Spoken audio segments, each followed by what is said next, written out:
Antes de falar da infraestrutura logística, essa foto aí, tá vendo essa foto aí de um Humvee?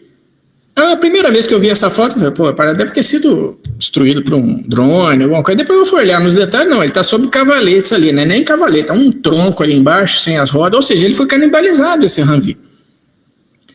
Os Estados Unidos, a última leva de Humvee que foi feita foi nos apagar das luzes, foi esse o último fornecimento que o Biden fez ali, que ele forneceu mais 2.000. Ao todo, a Ucrânia recebeu 5.000 viaturas Humvee dessa aí, que é a base, vamos dizer assim, é o cavalo de batalha ali que o ucraniano mais usa. A viatura que ele mais tem hoje em dia é o Humvee. E olha ali, está canibalizado.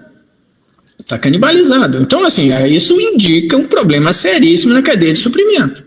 Problema seríssimo. Tá? Se o Humvee, que é a viatura que mais tem na Ucrânia, está canibalizado, não precisa falar do resto mais. Por isso que eu coloquei essa foto aí para fazer esse ressalto. Mas vamos falar da infraestrutura logística.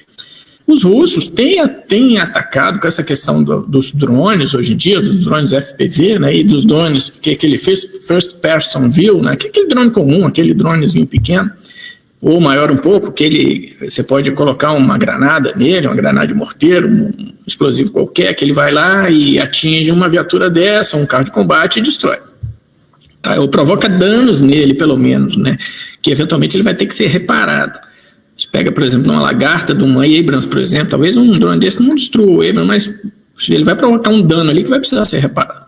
Tá certo? Então eles estão atacando isso, e isso foi muito patente na forma que os russos se utilizaram para atacar aquele bolsão de Kursk lá. Eles fizeram intensivamente ataque com os drones deles, e agora, inicialmente, eles estavam tendo muita interferência eletrônica nos drones, né, assim, aqueles drones normais. Então eles fizeram drones filogueados, os drones com fibra ótica, né, e com capacidade de atingir até 10 quilômetros, por exemplo. Então eles usaram começaram a usar intensivamente esses drones filogueados, né, drones com fibra ótica, mas atacando particularmente o quê?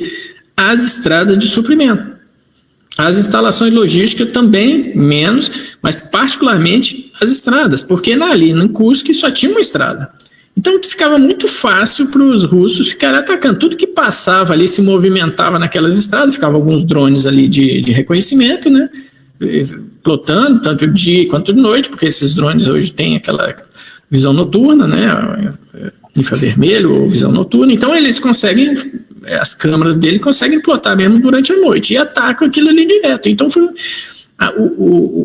os suprimentos, as peças de conjunto de reparação das viaturas e o suprimento mesmo para munições ou mesmo comida, a evacuação dos feridos, né, tudo isso não conseguia ser feito. E chegou um ponto que entrou em colapso. A gente viu, teve aquela participação ali, onde a cereja do bolo foi quando as tropas russas, mais de 800 homens, eles passaram pela tubulação daquele gasoduto abandonado e chegaram lá na retaguarda.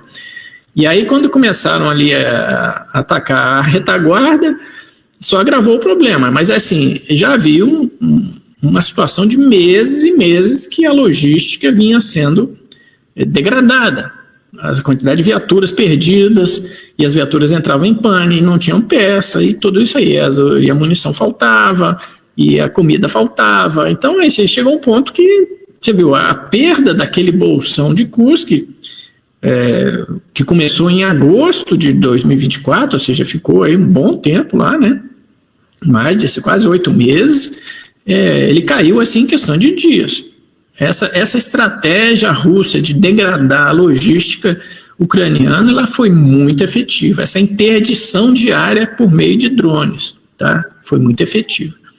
Tá? Mas não só isso, né? Os russos têm, com esses meios, os drones mais de longo alcance, né, têm atacado intensamente as fábricas. Eu falei, por exemplo, essa fábrica de Kharkiv que eu conheci, né, fábrica de blindados, aquilo deve estar sendo atacado. Outras fábricas também estão sendo atacadas. Os depósitos estão sendo atacados. As fábricas de drones, as fábricas que fazem peças de motores, tudo isso está sendo atacado constantemente.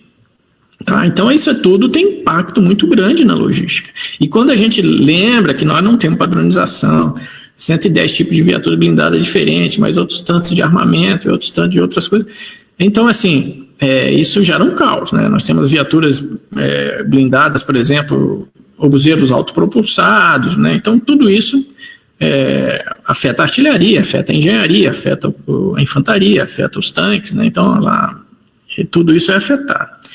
E a necessidade por parte dos ucranianos, eles tentam fazer todo o possível para se adaptar e proteger essas linhas logísticas. E aí no próximo slide a gente vai ver uma foto aí bastante interessante, que é a parte de proteção com tela, né? Então hoje, por exemplo, nessa questão, o problema era tão sério que os ucranianos começaram a fazer uma obra de engenharia grande. Eu tenho até um filmete lá no meu canal, lá do Telegram, que ele mostra, os russos fizeram um drone passando por toda essa estrada que ia desde de Sumy, que ficava na Ucrânia, até Sudzha, que ficava na Rússia, onde estavam ali as operações, né, no território russo. E eles começaram a construir essas telas aí, a engenharia ucraniana começou a construir essas telas para proteger, porque eram tantos ataques que estavam inviabilizando. Mas quando caiu Kursk, essa tela ainda faltava uns 30 quilômetros para chegar no território russo ainda, eles não tinham conseguido concluir. Tá, a tempo, né, de tentar ainda evitar que as perdas continuassem com aquele nível de perdas nas estradas de suprimento, né? Então isso é uma experiência importante para todo mundo, né? Então hoje, com essa quantidade de drones que tem aí, a gente tem que rever toda a forma da gente operar, inclusive na logística, inclusive na engenharia, né? Então essa questão de construir essas telas de proteção de estradas é uma coisa impensável há tempos atrás. A gente estava preocupado ali a gente fazia, por exemplo, nos exercícios que a gente fazia, né, nos batalhões de logística, eu servi, que é a unidade que o Exército Brasileiro tem para fazer esse tipo de logística operacional, a gente fazia deslocamentos noturnos, o motorista aprendia a dirigir sem precisar, com aqueles faróis de escurecimento, fazer mudança de área de apoio logístico à noite. Mas não adianta, porque esses drones, como eu falei, tem visão noturna ali. Então, aquele fluxo de suprimento à noite não quer dizer absolutamente nada. As distâncias de segurança, que a gente tinha distância de segurança, que era em função do obuseiro inimigo. Então, por exemplo, se o obuseiro, um 105, por exemplo, tinha um alcance de 8 a 10 quilômetros. Então, assim, você se considerava que 8 a 10 quilômetros, você botando essas instalações de logística a 8 e 10 quilômetros ali da linha de contato, você estava bem protegido. Mas hoje não é mais assim com os drones.